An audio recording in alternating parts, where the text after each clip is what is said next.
So let's talk a bit about Ukraine. There's a lot of debate of what President Biden should do next. Of course, the terror in Ukraine continues, and the terror for Black people, Africans in Ukraine continues. They're still trying to get out, and they can't. Uh, the bombing has been horrific. What are your thoughts, Dr. Johnson, as far as what Biden has done thus far, and what you think he should do moving forward? Yeah, so look, I think Biden has done as good of a job as possible to date. Some folks want him to be more aggressive, and that would lead to more destruction and more death. Some folks want him to pull back a little bit, but allowing a state like Russia to run roughshod over parts of Eastern Europe without penalty is also not good foreign policy, not good strategy. So I think he's tried to sort of be in the middle ground there. He's upheld our commitments to NATO, something that Trump wasn't enthusiastic about doing. Biden has stayed to his word there. He's repeatedly sought funding to send aid, military weapons, et cetera, training, all these things. That's good. He's led the way on economic sanctions, not just from governments, but also through private corporations. That's good. So he's doing what he can without escalating the situation and still leaving room for an off-ramp for Russia to get out of this thing if whenever Putin comes, if he comes to his senses. But there's one distinction. Like, a lot of folks look at this as this being all about NATO. Putin being afraid that Ukraine will join NATO, and then that puts NATO right on his doorstep. He sees that as a threat, and so they just say, NATO needs to say that Ukraine can't join, and then Putin will go home. That's not true. He's not going home. Folks will say, well, we're helping support Ukraine because they're a democracy. And if we just recognize that Ukraine, let them sort of self-determine their way to what their government should be and take our noses out of it, instead of trying to make the world safe for democracy, Putin will relax. That's not true. Putin has delusions of grandeur when it comes to the countries on his eastern border there. And the only way that will be satisfied is when he takes them over. He thinks he's Peter the Great. He thinks he's Ivan the Terrible. He thinks he's Stalin. And his goal is not just straight geopolitics. It's not about NATO. It's not about democracy. His goal is to expand the Russian Empire, like all the great Russians that he admires have done in their time. And he won't be satisfied until that happens. So Biden's goal is to try to find a way to address Putin's desire for expansionism without abandoning democracies, without abandoning NATO, or keeping our commitments in with NATO, and ensuring that he carries a stick along with the carrot, so that there's an off-ramp here that doesn't lead to more death and calamity. This isn't easy. It's very difficult to try to play foreign policy, rational international relations, geopolitics with a person who is not driven by material interests. Putin is having an identity crisis that he has foisted on the Russian nation, and now is invading. I mean, he's been invading Ukraine for a decade now. And before that, it was Georgia. Before that, it was Estonia, the Crimea, and now in Belarus. This is an identity problem, and sanctions will hurt, but you often can't deter folks with material things when they're on a quest for some sort of identity affirmation. It's a tough situation, and the hope here is that Putin doesn't misstep and draw NATO and the United States into a broader conflict, which will be catastrophic for the region and potentially for the world. Do you think Putin could take control of Ukraine? Do you think he could actually be successful in doing that? He could, if he's committed for. It will not be soon. So if he's willing to keep this level of conflict up for the next 2-3 years, maybe he will inch his way across Ukraine. And as long as other nations don't intervene, he's got more manpower, he's got more weaponry, he's got more sophisticated tools at his disposal, but it's not going to happen as quickly as he thought. One potential solution to this, and it's not really a solution, but one way that maybe hostilities cease for a little while, is if they basically pull a West-East Germany version out of this. We're in the western part of the eastern part of Ukraine, they basically say is Russian separatist territory, and the western part will be democracy, that's aligned with Europe, just as West and East Germany were back in the Cold War. That's a potential outcome of this, but it is very, very possible that he will not stop until he takes over the whole of the country. And I don't see any nations intervening to stop that unless he directly targets NATO forces or NATO countries. And what do you think, Reese, we've talked about this. Dr. Johnson, what do you think about when you see, I have seen some Black folks siding with Putin. I've seen some people on Black Twitter, if you will, siding with Putin, saying, "Well, he really isn't that bad. Look how bad America has been over the years." What are your thoughts when you hear that, as somebody who knows foreign policy, who served in our military? What are your? It was the Navy, correct? Do I have that accurate? That's right. Was Yeah, the Navy? yeah. Yeah. What are your thoughts when you hear people in our own community who see themselves as, I don't know, more radical, more revolutionaries? They're okay with Putin. Yeah, it's so that's a problem. All right. I mean, so one of it, I think some folks just don't want the United States to get involved. And so they're kind of saying, why is it my problem what Putin's doing? Let him do him. And if the country he's invading doesn't like it, let them fight their own battles. We got our own issues at home. There's another part of this that says, Putin, he's basically they believe the lie that he is trying to recapture lost Russian territory. This is something Candace Owens said on Twitter or something the other day, that Ukraine didn't exist until 1989. That's provably false. It's not true. But there's a line of thinking that Ukraine used to be Russia, and all Russia's trying to do is bring back Ukraine into, it's like Ukraine is the Confederacy, and this is the United States trying to reclaim that's not what's happening here. But some folks believe that to be true, especially because there's a significant number of Ukrainians that do speak Russian. And so it sort of feeds into the propaganda that these folks belong to Russia. And then the third thing is, Putin has a propaganda machine that is wide and extensive, and people are buying into these lies. Some of these state-run media outlets from Russia reached out to folks in Black Lives Matter and other places in years past to give them platforms that they could not get in traditional American media. And now, and folks took on a diet of that state propaganda. So it's no good. And I tell you, on the white side of America, believing that Putin's just trying to create a white Christian nation, and if America knew what was good for it, we'd be doing the same thing. That is also a lie. Putin doesn't care anything about religion. The religion he cares about is Putinism, whatever that means. He is about himself and trying to make his mark in history, put his name down in Russian history as the person who restored the empire to glory. And that's what's driving him. And there's just not a whole lot of room for American sympathy with that kind of person who's carrying out these kind of actions for those objectives. And it's been disturbing to hear people say, "Oh, well, Putin has no issue with the continent of Africa," when Russia is setting up shop all over parts of Africa, all over, along with China. So come on, y'all. And waging war. I mean, Russia is involved in the civil war in the Democratic Republic of Congo, in the DRC today. They are in the middle of a civil war today, just as Syria is in the middle of a civil war today, and Russia is siding with the authoritarians in these areas. This is that they are doing harm in sub-Saharan Africa to Black people. Never mind the chaos that he has caused for Black folks in Ukraine because of his invasion. Exactly. Reese, if you want to add anything to that.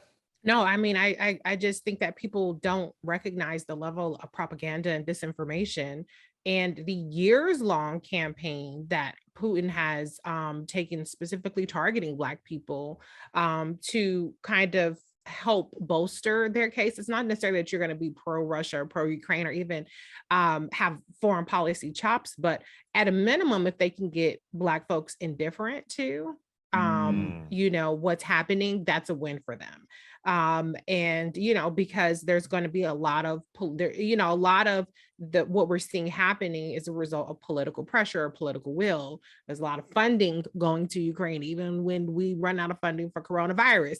So, those kinds of, to try to make, a large section of the Democratic voting base kind of apathetic or even hostile to the Ukrainian position is a win for Putin. And, I think we're going to talk about this, but all we have to do is just look at Brittany Griner and what's happening to Yeah. her in Russia.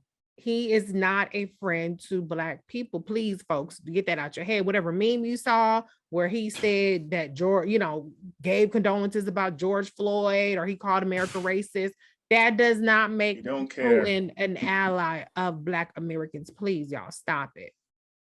Yeah, Let's and go to a call here. Oh, go ahead. Go ahead. yeah, I'm sorry, one of go the other things they're doing is they've hijacked the phrase Black Lives Matter, and they're now saying Russian Lives Matter as Oh, a I way didn't of even know trying to. that. I didn't see that. Absolutely, because again, Putin is saying that there are many Russians in Ukraine, and all he's trying to do is free those Russians from Ukraine's oppression. And so he's trying to link the Russian cause in Ukraine to Black folks in America, to the point of hijacking the Black Lives Matter phrase and saying Russian Lives Matter. And guess who parroted that? Your girl Candace Owens. Again, I mean, like this, people are falling hook, line, and sinker for the hijacking of the Black experience in order to justify these actions. It's ridiculous.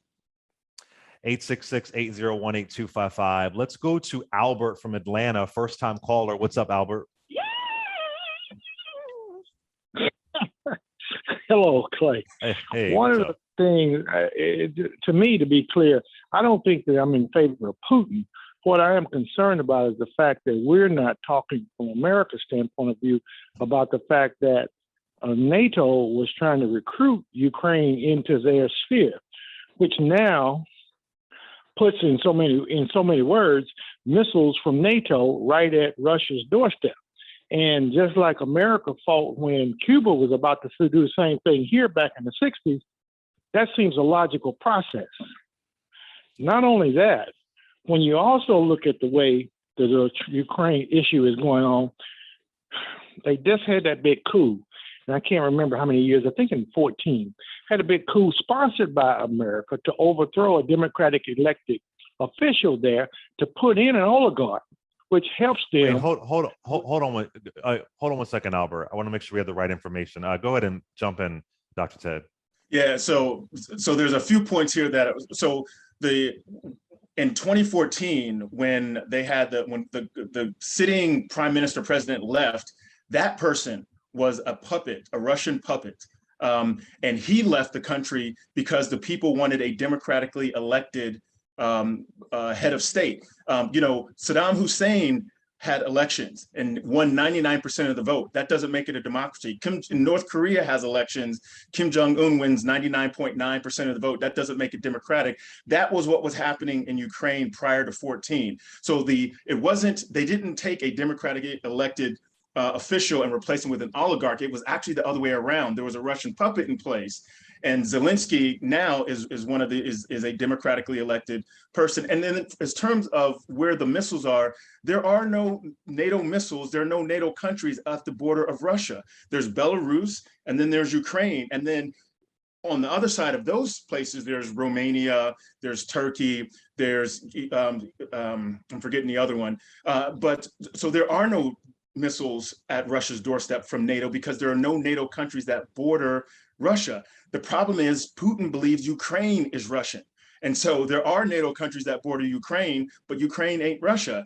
And then the last thing I'll say is NATO did not recruit Ukraine. Ukraine petitioned NATO for membership, and NATO declined that petition. And the only thing they said was maybe at some point in the future, this membership would be considered. And that clause, that caveat was enough to cause Putin to invade Crimea, again, annex Crimea, go into Donbass, and now is his justification for Ukraine. So there are no NATO missiles on the border. The government that's in Ukraine now is the democratically elected one that replaced a Russian puppet government, and the Ukraine's admission into NATO was a Ukraine request denied by NATO, not the other way around. You better know your European. You better know your recent European history. I couldn't even touch that. You better know it, Dr. Ted Johnson. That is it. I don't think I knew about 70% of that. That was damn good. Good God. That was amazing. And your Black history too. That's great. Albert, go ahead. Final comment, brother.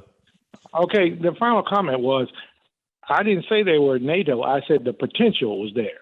That was the No, first no, no, step. no, no, no, brother. You said that NATO was trying to recruit Ukraine. That's what you said. And what Dr. Ted is saying is actually the exact opposite. Ukraine petitioned to be a part of NATO. Part is, it is strange how America will say who was in charge was the puppet of Russia, but then we won't turn around and say, and now we got a puppet. So to me, we need to leave that Who's the alone. puppet We need now? to stay out Who's of the that puppet fight. now? Who's the puppet now, Albert? Yeah, the one that's in charge right now. He Biden's the and the puppet. oligarchs. And you can't. No, Who? Zelensky, he's saying. And Oh, that's, no, but wait, who's the puppet? Say the name of the puppet for you. Who's the puppet now? The one that's president now for Ukraine Zelensky. is at the heading, behest and bidding of some people in the background who've been promoted through the American process. And I think that's why we as Americans should avoid all war and back out of that. Plus, there's another little complicated part with the other little smaller. I can't think of Hold the on, name Albert. now. I'll let you address that, Dr. Ted Johnson. Is Zelensky a puppet? Yeah, I mean, so if the argument is that that the United States supports liberal democracies and Zelensky was elected through a fair and democratic election, that's true. I don't know that that makes Zelensky an American puppet because Ukrainians elected him in a fair and free election. We didn't have anything to do with that. We didn't have anything to do with the ouster of the Russian puppet. That was the Ukrainian people. So it is true that when people who are living in communist or authoritarian places want democracy, U.S. foreign policy is often to support the democracy desiring people. And that's what happened in Ukraine. And now that person is not a U.S. puppet, because if he was, when he asked for a no-fly zone, we would have gave it to him. When he asked for inclusion into NATO, we would have gave it to him. When he asked for U.S. forces to be on the ground there, we would have gave it to him. None of that, because he's not our territory. He's not our responsibility in that way. But we do want democracies to prosper in the world, because we believe that more democracies creates a more secure world order and one in which we will remain powerful. Let's go to BJ, Kansas City, first time caller. Hello, Clay. Hello. Thank you for taking my call, and hello to your guests, Reese and Dr. Ted. Hi. Sure. I respect Hello. the platform. I respect the platform and the space provided here. I just wanted to share a view that I think that some folks may be confused to this point. It is both okay, as we say often, two things can be true at the same time.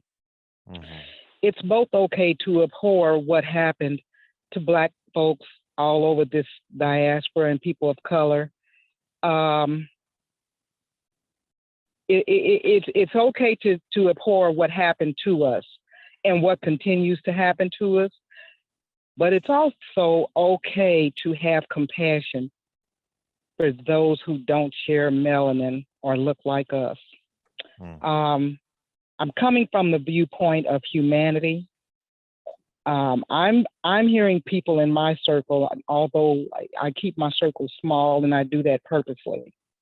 If you're okay with seeing atrocities on any level and you're okay with it, then you may be a little empty inside. So my question is, what's wrong with supporting humanity? And then one more, just a quick observation. I saw the footage of Brittany this morning, and the first thing I thought was that, first of all, how old or how new is that footage of her? That may be when she first was taken into custody there. And so, my heart goes out to her and to her family, but my heart still goes out to anybody all over this globe, not just the people of Ukraine, but to the people on any continent, people of on the African continent and China, or what, everybody's got some blame. You know what I mean? No, listen, BJ, you're right. And I want to thank you for that. And that's how I feel. I mean, and I understand Ukraine is getting more press and more media attention. I think it was on Tuesday, we were talking about the horrific war in Ethiopia that's happening right now that isn't getting the same kind of press and media attention. And I think that's why we try and hit a few things on this show.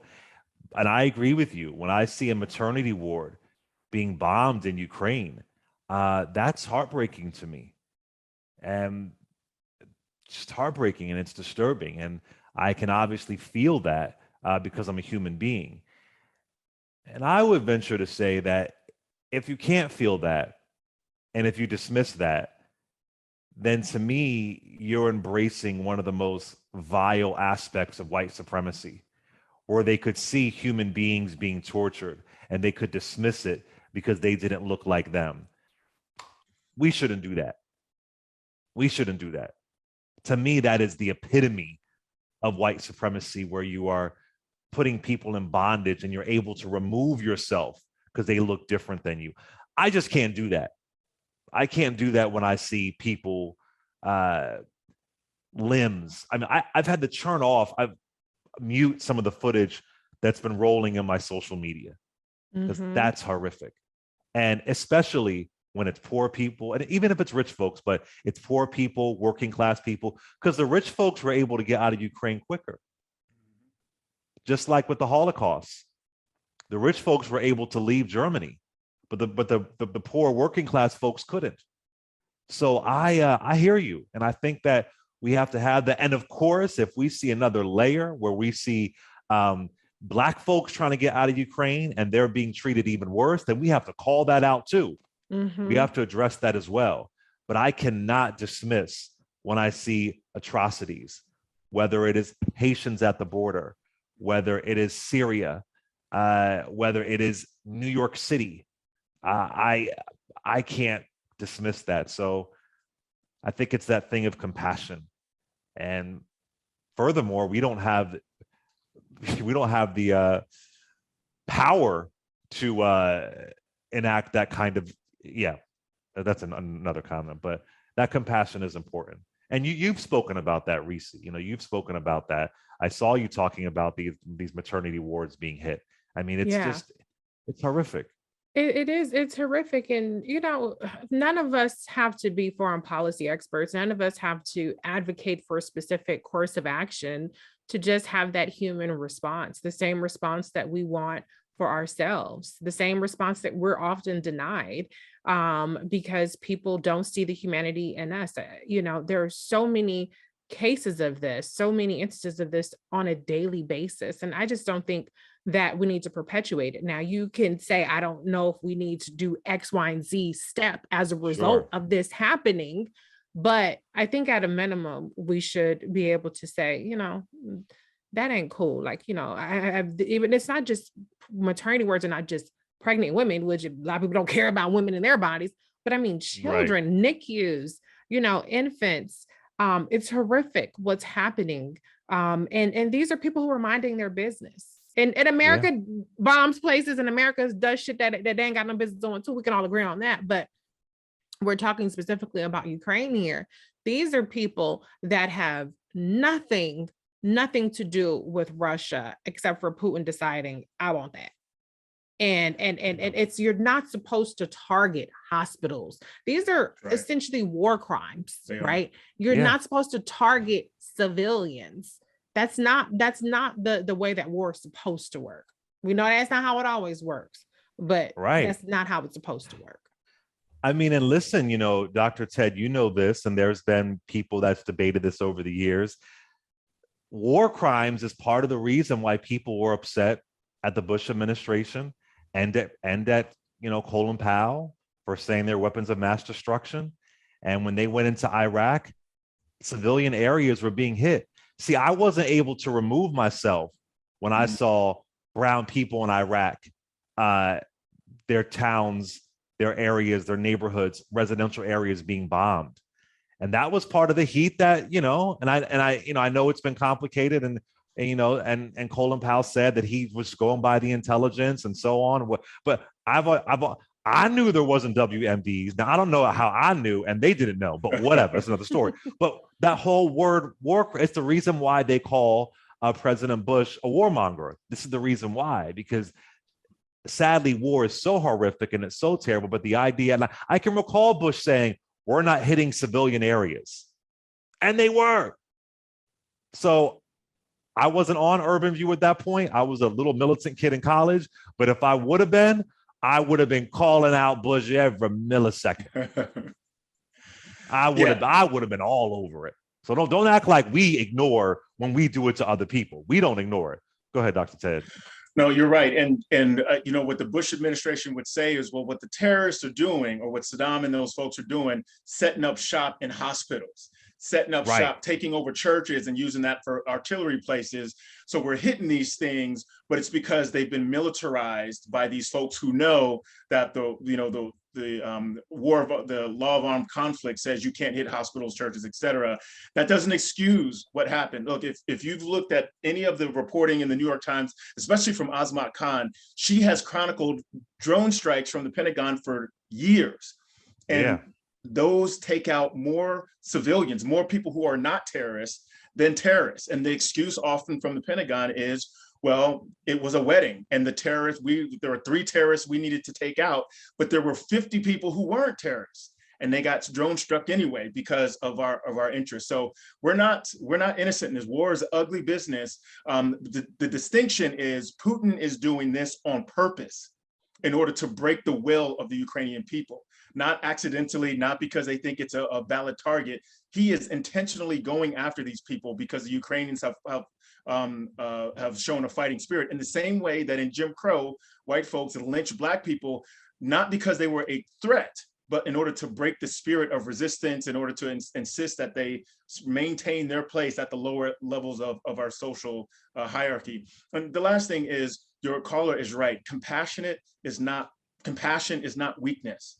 It is a compassionate nation is not a weak nation. And so you can be strong, you can protect your interests and still have compassion and respect for human rights in the process.